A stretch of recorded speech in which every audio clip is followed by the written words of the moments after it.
Hey everybody, welcome back to the channel. Today I'd like to do the next book report. In this one, I want to talk about Ghost Rider, Travels on the Healing Road by Neil Peart, the drummer from Rush. I'm pretty sure it's pronounced Peart, but I've been saying Peart my whole life. Really hard to say anything else. Now, I do have the book for this one, but I am a bit of a slow reader, so I got the audiobook for this one as well. Now, I listen to mostly dancehall and hip-hop these days, but in high school, I was honestly a huge Rush fan. To this day, I know pretty much every song, and having an interest in classical music, I really enjoyed their complex writing and their long format songs. Neil Peart's deep and prosaic lyrics were influential to my worldview and my moral compass. And being a drummer myself, his technical abilities were pretty inspiring to me. When I was younger, I would play like the whole of 2112 on loop on my drum kit.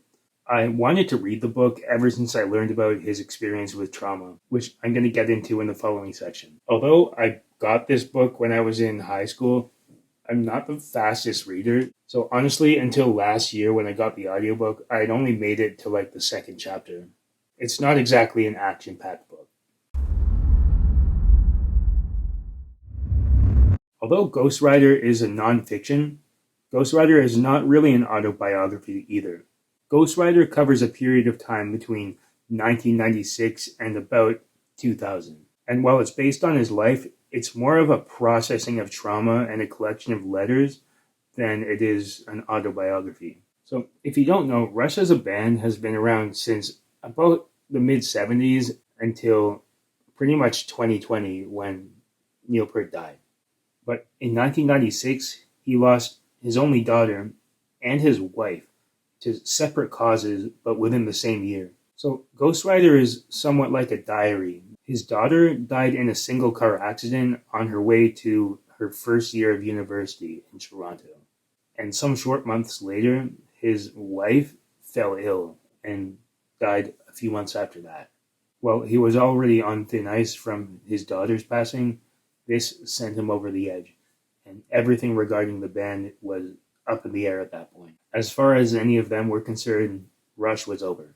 Neil essentially fell off the map. He gets on his motorcycle and sets off on a painful and arduous journey of recovery, which he comes to call the Healing Road.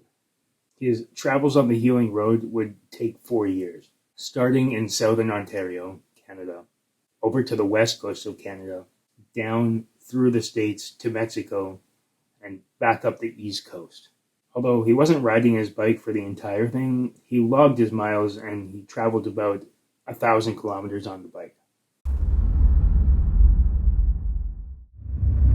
The book begins narrating the progression of events around his family's death, starting with the arrival of a police cruiser to their house to bring him and his wife the news of the single car accident.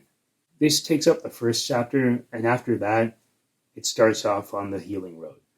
As anyone who's familiar with his lyrics would expect, the visual descriptions and the prosaic narration is absolutely stunning, inspiring, heartbreaking.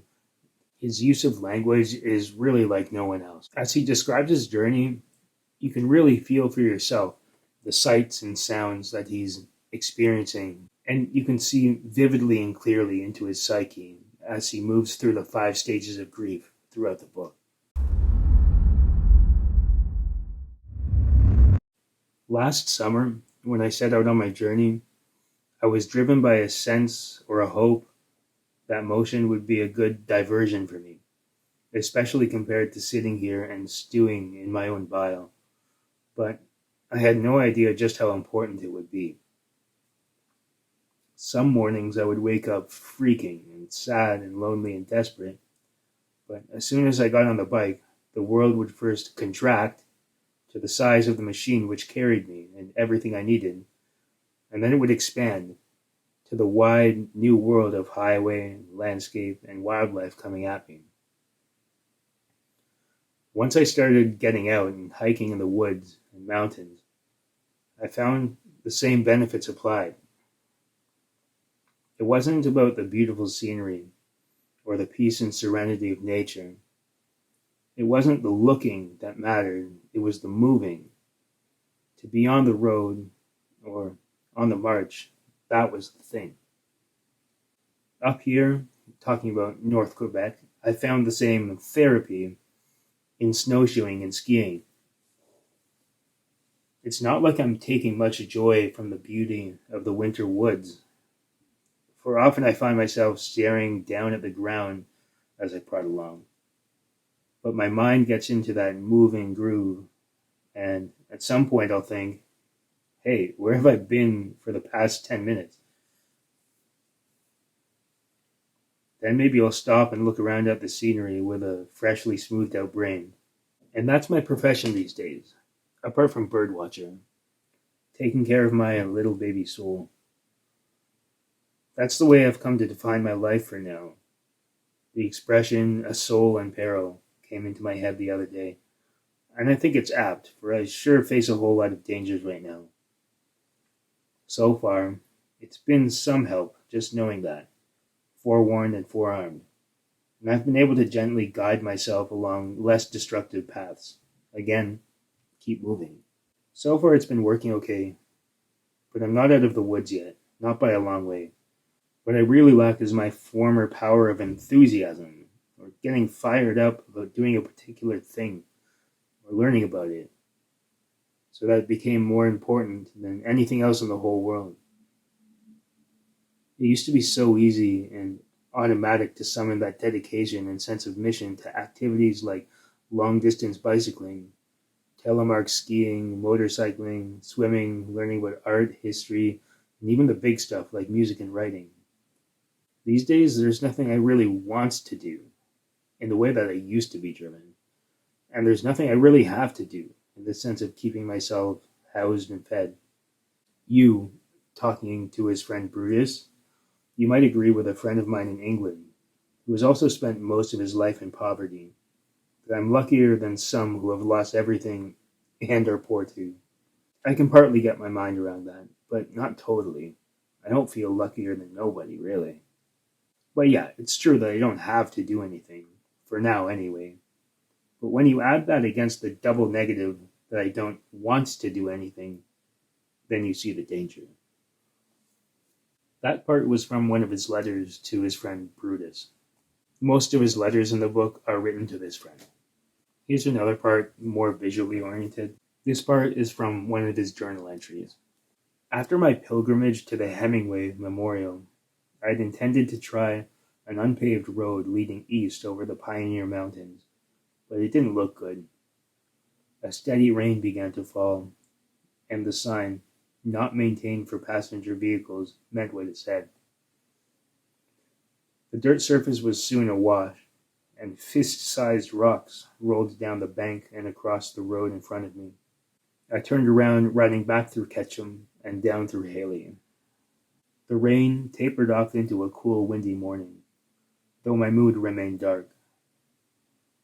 At Craters of the Moon National Park, I paused briefly to smoke a cigarette and to look over the black fields of rippling lava, then turned westward again, with another pause to look at what the sign claimed to be the highest sand dunes in North America. Like a mirage, among the sage and grasslands, the sharp-edged, pale-brown pyramids of the Bruneau Dunes rose to 700-foot peaks against the gray sky. Then, onward out of Idaho into a corner of Oregon, past areas of irrigated farmland and eroded canyons, under clouds high and low. Turning south on the two-lane blacktop of Highway 95, I rode for hours on a straight, empty desert road with hardly another vehicle in sight. Despite the perfect conditions to make time, I tried to keep my speed down, for the state of Oregon had found it prudent to post a 55-mile-per-hour limit, though as soon as I hit the Nevada line, it rose to a more reasonable 70. The book consists primarily of these diary entries and his letter to Brutus. Over the course of the book, it's really interesting to see the transition from a very fragile and traumatized mindset, gradually developing resiliency and acceptance. Anyone who has been active in recovery or trauma circles will find a lot of the language familiar and will likely relate to a lot of what he has to say. He also mentions that for nearly a quarter of a century, he had been touring with the band. He was so used to all the noise and being approached by fans, who he always appreciated, but was always uncomfortable around. Unlike many celebrities, he wasn't really that hungry for the spotlight. As such, he mentions that one of the most therapeutic parts of his journey was not being recognized. He mentions actually being sort of relieved that they're more of a niche Canadian band. He didn't want to be bothered that time, and he wasn't. He mentions being recognized about once throughout the whole journey. And true Rush fans generally being fairly conscientious, apparently Neil told the guy, "Oh, that's not me." The guy left him alone. On a similar note, he reflects on a feeling of people watching, traveling across the continent, seeing what he would call normal people, but passing transient and unseen, only half aware of himself, only focusing on the road. Out of this feeling was born his new nickname for himself, the Ghost Rider. As a lifelong Rush fan, I found the book really interesting for a variety of reasons. And getting a glimpse into his mindset really helps me see a lot of the songs and lyrics differently that I grew up with. And having a multicultural upbringing myself, the book actually influenced me to take more of what he says with a grain of salt. Look, when I was young, honestly, I put Rush on a bit of a pedestal. Their combination of hard rock combined with lyrics about literature and ethics was just the kind of thing I wanted to hear, trying to fit in as a white guy, but also having progressive Jamaican values. But honestly, Ghost Rider kind of removed the pedestal. Although I still admire their altruistic energy, Ghost Rider does highlight some of the cultural differences I was blissfully ignorant of when I was a child. My knowledge of him was pretty much completely confined to his lyrics. But reading the book, he does have a definite milk toast North American grassroots flavor, which there's nothing wrong with that, but which I personally don't really relate to. I always considered Neil to be kind of like me in a nutshell when I was a kid, but I did notice how he kind of talks about other cultures in the book. Not with hostility, he's actually quite an open guy, but there's a distinct otherness, which, having multicultural ancestry, I never really related to. Anyway, I don't think there's anything to complain about, but I definitely feel like I see and understand him a bit more clearly now, in a way I didn't before. Another thing that struck me was his non-religion is quite apparent. My whole family, like my parents and even my grandparents and my extended family, are all non-religious, so I don't have a problem with that, but we're not anti-theists. As a youngster, I would have agreed, but today it's a far cry from my perspective. In my eyes, there's nothing wrong with it because it sums up to altruism in his case. But the Darwinism and gloominess is something that I actively rejected in my recovery. I'm not here to denounce or to say who's right and wrong, but his narration and thoughts were definitely enlightening to me. Although I always knew they were a fairly non-religious band, his specific thought processes make me hear the songs differently now. I still love pretty much all of their music, but I think my favorite songs have changed a little bit. Again, they come from a place of love, and I think that's ultimately the most important thing. Ghost Rider is very much a recovery journal, and I think it's not really appropriate to give it a rating, but if I have to, I would probably go with a 4 out of 5. I go with the 4 because it is a very dry read. The language used is gorgeous and jaw-dropping, but it's definitely not an easy read if you don't have a personal interest in him as a lyricist or as a drummer. I think there were also a lot of letters to Brutus, and while each of them was unique and added value, my favorite parts were definitely his descriptions of his travels. Those details aside, I think it's absolutely worth reading for anyone who's interested in books about recovery and nonfiction, biographies, and beautiful prose about nature and about society. In terms of the quality of the read, I would give this 5 stars. But factoring in readability for a general audience, that's why I say 4. For those reasons also, this is definitely a good one to get as an audiobook. While I do say it's a hard read, that mostly applies to reading it in front of you. As an audiobook, it's actually really quite nice and therapeutic, almost some ASMR level material.